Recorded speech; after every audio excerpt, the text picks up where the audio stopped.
Hello everybody, today I will show you how to fix iPhone screen flickering issue. So the first fix is massage the screen. So gently rub the upper part of your screen, massage the upper portion of the screen, applying slight pressure. Continue applying pressure until the screen start working again. The second fix is forcefully restart the iPhone. Sometime it happen because of glitch issues. So press volume up button once, down once, hold the right side key until the Apple logo appears. Release the key when the logo appears and turn it off and turn on again. The third fix is turn off auto brightness and color filters. It can also happen because of auto brightness and color filters. For this, go to settings, tap on accessibility, tap on display and text size,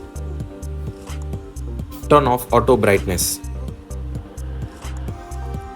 If it is turned on, turn off this option. Find and turn off color filters. If it is turned on, turn off color filter option. So that's it. These are the fixes. Thanks for watching. See you in next tutorial.